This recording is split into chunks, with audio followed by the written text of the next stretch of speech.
Welcome sa atong mga baguhan di ay sa atong channel JDC Vlog TV o sa atong Facebook page Sambingay sa Kristohanon. Kini atong channel o atong Facebook page Sambingay sa Kristohanon, nag-upload kita og mga storya o mga sambingay kini o gitawag sa English parables nga adunay mga moral lesson nga makuha nato niini. Og matag storya nato puno kini og mga moral lesson nga ato ang gisuportaan pod og mga bersikulo diha sa Biblia. So kung may time ka guys, daghan na kita na-upload sa atong channel JDC Vlog TV ug mga sambingay unya sa ato pong Facebook page Sambingay sa Kristohanon. So pag may time ka, pakibisita lang guys. So kaning atong istorya na usab karon alang kini sa Kristohanon nga kusog mangwinta, kusog mamuyboy o sa lain pang pagkasulti, kwintador nga Kristohanon. Karong mga panahon na daghan pa kaayo ng klases Kristohanon nga sama ni ana nga kusog mangwinta unya para masabtan nimo ni guys. Ato ang isgutan kining mao nga istorya kini ni Juan ug ni Pedro. Base na uban ini nakanog na ani mga istorya pero ato lang ibalik para makuhaan nato og lesson unya atong suportaan pog mga bersikulo diya sa Biblia. Si Juan ug si Pedro, kini si Juan aduna siya dako kayong pinyahan. Unya kay naibog man si Pedro sa pinyahan ni Juan. So miadto siya didto ni Juan nga samtang namupo siya sa pinya, unya mingon si Pedro nga, Juan, pwede ba kung mangayo sa imuhang pinya? Hinog naman giday ang imuhang mga pinya. So si Juan, kay kaning aduna siya pagkadalo, nangwinta siya nga, karon pa kamuduon lang ko Pedro, kay nakita naman nimo nga aduna na mga bunga, hinog na. Hain man kaniadtong nagtanom ko, naghawan pa ko, nagpabunlay ko, nga wa man kamuan hidinhi. Aron mo tabang nako or suhulan ti ka nganong karon pa man ka nga aduna nay mga bunga.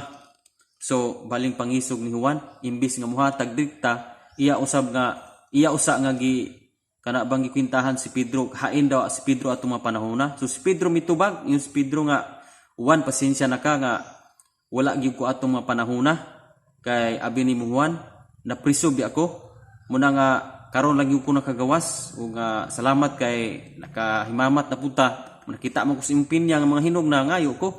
So nangutana si Juan nga unsa may hinungdan nganong napriso ka? Abi ni Juan maong napriso ko pero maayo kay nakagawas ra ko, napriso ko kay nakapatay kog dalo.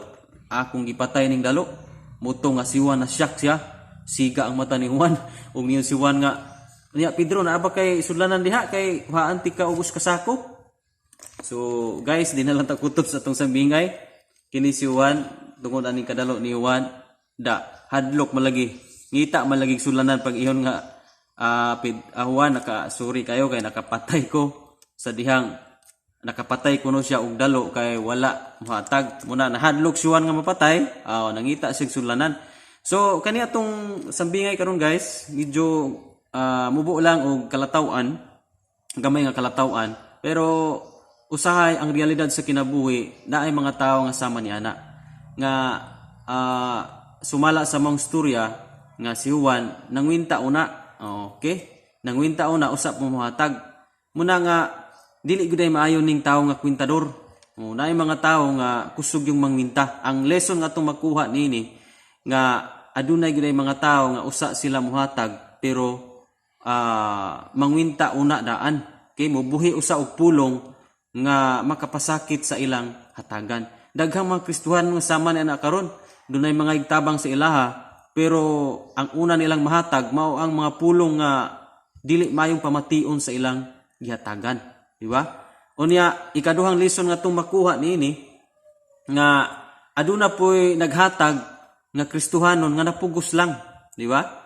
Diba kay kato si Juan hadlok siya mamatay o pugo siya hatag.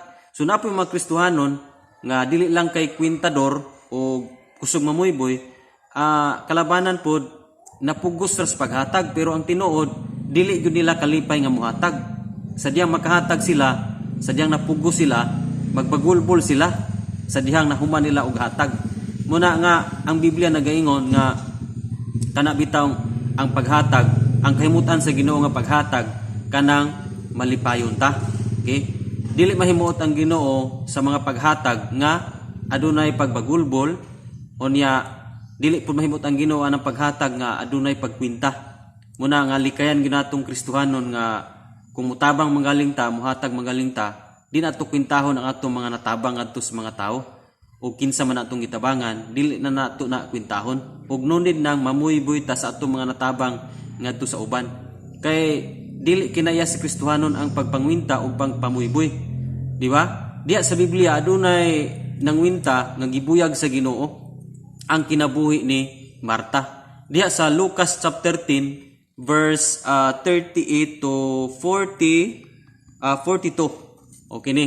Istorya kini ni Marta ug ni Jesus Christ ug ni Maria. Kini si Marta ug si Maria managsuon. Unya nakabisita si Jesus Christ ining panahon sa ilang panimalay. Unya ang miabi-abi dayon ug sugat si Marta. Unya sa dihang nisulod na si Jesus Christ sa iyang panimalay, si Maria mo'y namati isa mga pagwali ni Jesus Christ. Si Marta matud pa sa storya nga nagkapuliki siya sa mga buluhaton. Unya unsay gihimo ni Marta sa Luke chapter 10 verse 40 nga ihang gikwintahan si Maria. Nagkwinta siya niyon sa niduol sa ni Jesus nga insa nga magtutudlo, di ba kamaluoy nako nga ako nagkapuliki, gipasagdan ko sa akong igsuon sa mga buluhaton. Di ba nimo siya tambagan og ingnon nga mutabangon ako, o di ba? Kanang gibungat ni Maria nga pulong usa ka na kapag pangwinta nganuman kay nagkapuliki dai siya og trabaho unya ang iyang igsuon nagpungko ra muna nga nangwinta siya pero unsay gitubang ni Jesus, Marta Marta nahingawa kas ubang mga butang nga usar man untang kinahanglan. Si Maria nakapili sa pinakamaayo ug walay makakuha nini gikan kaniya. So guys, pilion ginay nato ang pinakamaayo kana bang dili gid ita mangwinta. Kay si Marta gibadlong sa Ginoong Hesukristo. Ingnan siya sa Ginoong Hesukristo nga nanghingawa kas ubang mga butang. Usar man unta ang gikinahanglan. Si Maria nakapili sa pinakamaayo. So kana din pagpili sa pinakamaayo kanang dili gid ita mangwinta. Dili ita mamuyboy. Di ba si Marta namuyboy? Doon na pa mga Kristohanon na karon nga nagahimo. Pag kaning usa nagtrabaho unya siya nakakita siyang mga tao nga wala po nagtrabaho nagpungko ra, so iyang mamuyboy siya. Okay? So kini nga klases pagpangwinta pagpamuyboy mabadlungan ta sa Ginoo nang likayanan nato ang pagpamuyboy kung kita na doon na tay mga kahago na nahimo diya sa simbahan, diya sa buluhaton, diya sa Pangginoo. So dili na nato ikumpara sa uban ang ato ang mga nahimo nga dili na ta magkwinta sa ato ang mga nahimo ug dili nato ikumpara ang atong nahimo ngadto sa uban kay managlahi man tagtahas nga gibutang sa Ginoo. Unya napay laing ikaduha nga pagkwinta nga gisgutan sa Biblia katong komprador sa buhis o katong parisyo nga nagampo sa Lucas chapter 18 verse 9 to 14 nga kanipong klasyas pagpangwinta napoy mga Kristohanon nga sama ni Kristohanon nga kwintador kining pagtutudlo sa balaw parisyo niyon siya nga Ginoo nagpasalamat ako nimo nga dili ako limbungan, dili ako hakog, dili ako himabay, dili ko pareho aning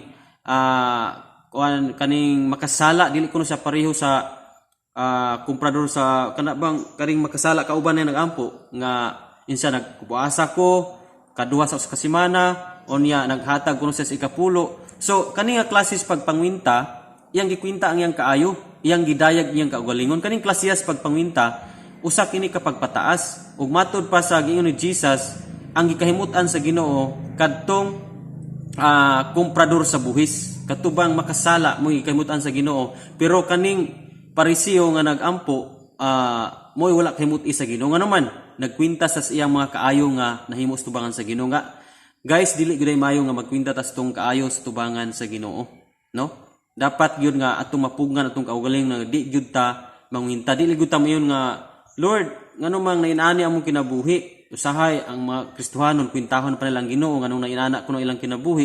So dili bagay nga mangwinta ta kay kanang klases pagpangwinta pagpataas na sa tubangan sa Ginoo. Ang Ginoo dili mahimuot yun siya kadtong magpataas iyang ipaubos ug kadtong magpaubos iyang ipataas. Munang likayan nato ang kinaya nga mangwinta og pagpabuyboy guys. So dili na ta kutob kung na-bless ka nining story, paki-comment lang. And kung bago pa kanina channel guys, ayaw kalimot sa pag-subscribe para updated ka sa daghan pa natong mga istorya. So, pwede po kang mutan-aw nga video guys. I-click lang ni dita, mu-play ra ni. Unya ayaw kalimot sa pag-subscribe. Unya i-follow ang atong Facebook page Sambingay sa Kristohanon. God bless and glory to God.